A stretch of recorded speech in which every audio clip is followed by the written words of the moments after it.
Whoa, that's kind of expensive. Hold on. Let me put my YouTuber glasses on. Ah, much better. Just as a quick disclaimer, there's going to be a lot of jump cuts in this video because I'm still figuring out how to speak to the camera and I'm still having unnecessarily long pauses sometimes, so I tried to cut all of those out, which kind of just resulted in a lot of jump cuts. So sorry about that. And I kind of had this edited already before she came out with her new video, but I watched it and it doesn't really look like there's much for me to add. And last note, please don't bully her or call her names or anything. Criticism is fine, but let's just keep it civil, okay? Alright, let's have a conversation. So I just found this very fascinating to me because I found the concept far more interesting than the actual parties involved. I'm not so much interested in who was right, who was wrong, who was the hero, who was the villain. Yeah, none of that. None of that really interests me as much because I think just briefly that they both kind of went around it the wrong way. One is clearly more troll than the other and it's a little funny. But yeah, I mean, I want to talk about this as a concept first. The concept of trading goods and services for promotion or potential of getting more business. So the interesting thing here is that actually in our everyday lives, we do this transaction. We trade our resources for goods and services in return. We just have a standardized way of doing it, which is currency. Like if there wasn't a standardized currency, then it would be very difficult to find out how much is something actually worth. Like 1 hour of my time is not the same worth as 1 hour of my neighbor's time. I don't know their background, I don't know their job, I don't know what they do, but it's probably not the same. Sorry. We get this currency by working jobs, basically. We use our intellect, our strength, our time, our efforts, all of that. So that in turn gives you a salary, which you would theoretically use that money for whatever services that you need that you cannot immediately provide for yourself. That's just our standard way of doing things. So I'm looking at a lot of social media sites like YouTube, Facebook, Twitter, all this stuff, and everyone seems to be pretty sympathetic towards her, which I am to an extent because it must be a bit embarrassing to have people tweeting you and sending you messages of the email that you sent out asking for a freebie. But my sympathy doesn't go too far for her, unfortunately. I understand where bloggers and vloggers and people of social media believe that this is a one-to-one transaction because a lot of times, especially with, I would say, makeup especially, if certain YouTubers or I guess the new term is social media influencers use their certain product and promote that product for their fan base, it can generate a lot of business. So I understand that concept, but I think what is very different here is that it's not a one-to-one transaction. Because I think makeup itself is specifically a little bit more tangible than a hotel. This is my personal opinion. I mean, because with makeup, it's like, I will basically make this video all about this one product or this makeup tutorial, like making this one look come up, and there are certain products that will lead specifically to that end product. So to me, I understand why brands of makeup companies go to YouTubers to try to strike deals and stuff, because it makes a lot of sense, because they know that will directly influence their fan base. Not to say that a YouTuber staying at a hotel won't interest people into going there, because it definitely does happen. I mean, people who know where Barack Obama ate his Chinese food in Chinatown definitely helped that establishment always get business. Like it's always booming over there. But usually when the other party, the brand or the hotel, agrees to this, they know that there's a tangible return from them.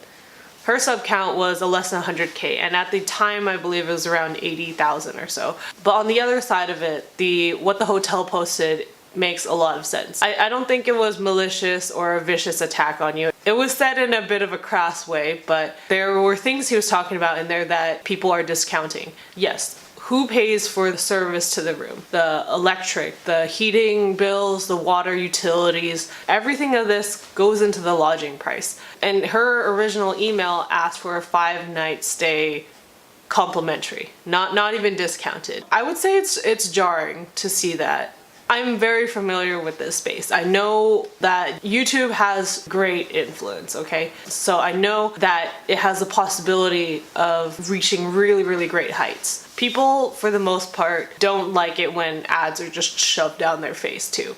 So if you're making a video entirely dedicated to this hotel, they might skip over it, because what actually drives most of the fan base to certain content creators is based on personality. So you can be like gushing all over this hotel.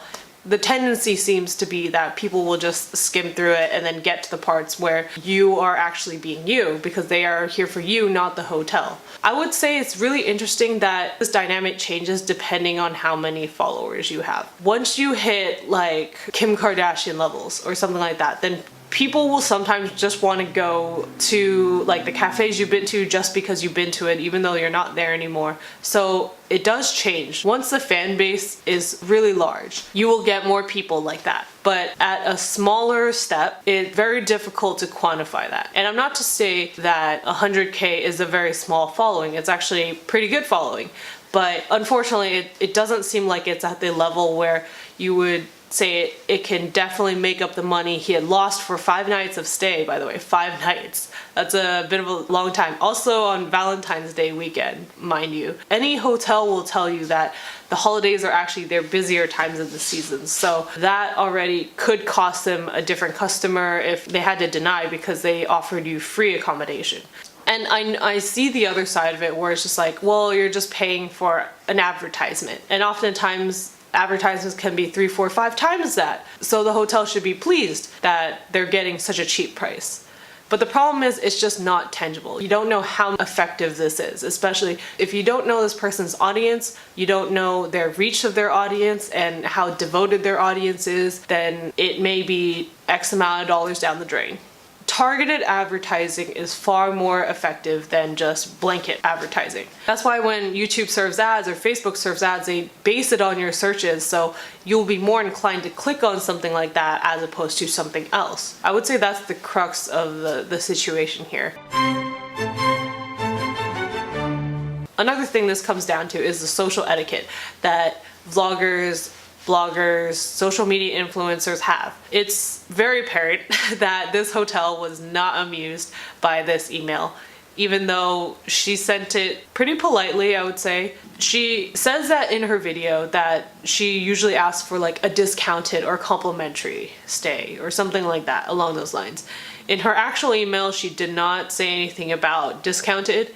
The way she phrased it was practically, I would like to stay for free in return of a good review. I know people are giving him shit for not properly blocking out the emails, but I still feel like people could have super sleuthed their way into it even if he had blocked it out. I don't know, because of the number of subscribers on YouTube and Instagram, and I'm sure maybe, I don't know, but like maybe she announced it to certain people that she's thinking about going to Dublin. Unless he blocked out all that information, which I think he very well could have. I know he was quite crass in his email, but he makes a lot of good points. Like, there is some sort of self-entitlement, and I would personally never do that. And if you see other people on YouTube, I just don't think they would do that either. Like, I don't see Ethan and Ela from H3H3 or Philip DeFranco, I just don't see them going out and reaching out, because it's interesting dynamic, I feel like, because if you're too small, then you don't even bother with that. But if you're too big, it becomes a little beneath you to ask for things like that. So if you're kind of like in that middle ground where she's at, that's kind of where things get tricky. I personally, even if I am in that bracket, I would still not ask for that. It's unfortunate, but I do believe there is a lot of self-entitlement in the people growing up today. Obviously, every generation says that about the previous generation. I'm technically still in her generation, so I could be completely wrong, and please correct me if you do, but I feel like if you don't work with other people outside in the community, then you lose. This is something I'm worried about with the new generation aspiring to be YouTubers. Nothing wrong with that, by the way, but I do think there's a roundedness that you need to achieve before you put yourself online and get followers and subscribers and things, because I think a bit of that can get to your head really quickly if you don't know how to handle it. And not that saying that she can't handle it, but it's because she's only 22, but she's an adult. Just so we know, that's the age you would have graduated from college. I would say the most learning I did was between 18 and 22. That taught me a lot of how to talk to people, even though I'm still struggling with that. The problem with this self-entitlement, I believe, is with certain people that I get, don't want to say grow up on camera, but they base their whole lives around this interaction that they have through people that they can reach through the internet. And that's definitely not a bad thing, because if you want to reach people that are like way across the world, there's no way, because you're just so far. It's not gonna happen. So that's great in that sense. But the problem with it is I feel like sometimes people that solely do things through the camera are not able to grasp the community and the things around them, like how to behave in public, unfortunately, and how to address people, because they haven't had enough exposure with many different types of people. I just think there's a level that's missing there. And don't get me wrong, I've wanted to start my own business from within these walls, because sometimes I just hate people. So and I was kind of forced out to speak to other people, to collaborate with other people, even when I did not want to. So I think doing that actually molds your character and teaches you how to approach things in more appropriate ways. Like if I gotten her email, I would not have put it publicly.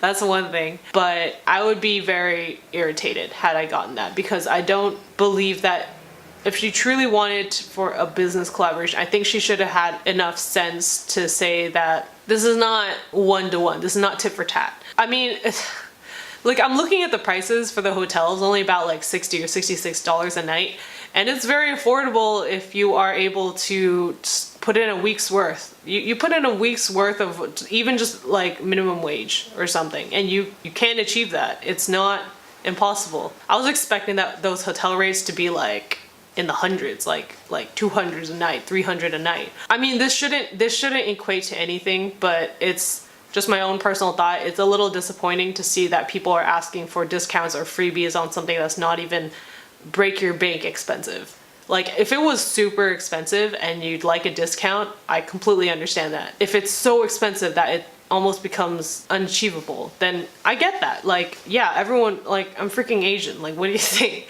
We collect coupons all day. What do you, like, we get it. Like, we try to save where we can. We try to look for deals where we can. But from what her response video said, she didn't believe that she did anything wrong. There we can probably just agree to disagree. I just don't think that when you surround yourself only by bloggers, vloggers, or people of that ilk, then you're going to get the rest of the world. The rest of the world doesn't always live in that sphere, and if you don't know how to navigate yourself around different types of people, then this is just a possibility of that. I can commend people for having the confidence and the ability to say, no, this will not define me, this will not get me down, I will not even look back at this. I do have this question for Elle, I guess. If you believe you did nothing wrong, why did you get embarrassed?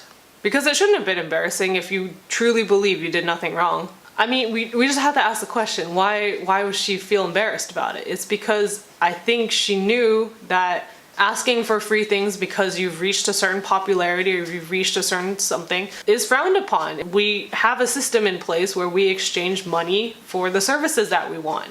I believe there's something strong to learn from this, because not everyone is in the social media space.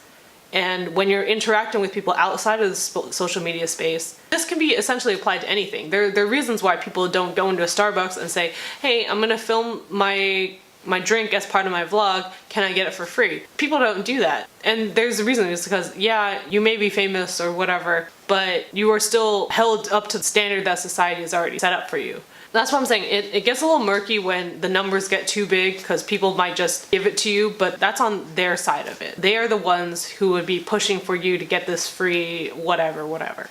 Okay, it would be them. You would not put the burden of giving out free stuff on them. They must choose to make that happen for whatever business that they have.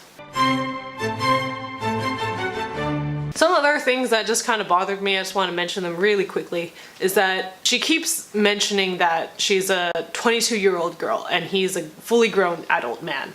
I don't think that matters, unfortunately. It really doesn't. Whether you're 22, whether you're a female, it doesn't matter. You're an adult, okay? And Once you're an adult, you get talked to like an adult. Once you are an adult, you are subject to adults of many different ages. They will be speaking to you on the same level. If there was a 48-year-old man who emailed them the same thing, he'd probably respond the same way. I mean, I don't like the idea of introducing this variable to make you seem more sympathetic into your video. I don't see that as productive in any way. And I'm not trying to knock on you. It doesn't shine a light on it. It doesn't change the fact that you asked for something free and the hotel said no in a very rude way. But it doesn't change that. It doesn't change the ideas around it. And another thing that kind of irritated me, the last 50% of the video had absolutely nothing to do with the situation at hand. It was just hating on the old generation. I firmly believe that this has nothing to do with age. This is just social etiquette that you will have, and if people will grow up and people will learn that the whole world does not owe you anything. It very much seems like to me that it's just he was very fed up with this occurring, and I don't know if I don't know why, but I feel like this is probably not the first time that this has happened to him, and maybe this is just the straw that broke the camel's back. I'm not sure. Likewise, you're saying social media is very important. I agree. Social media is very important, and is very important in reaching a lot of people, and is the best way for consumers and marketers to get their product out there and for people to find it. I completely understand that. But the world is still a lot greater than just social media. If there's any takeaway from this at all, it's just that you need to be able to navigate both worlds. And if you can't, this is what can happen.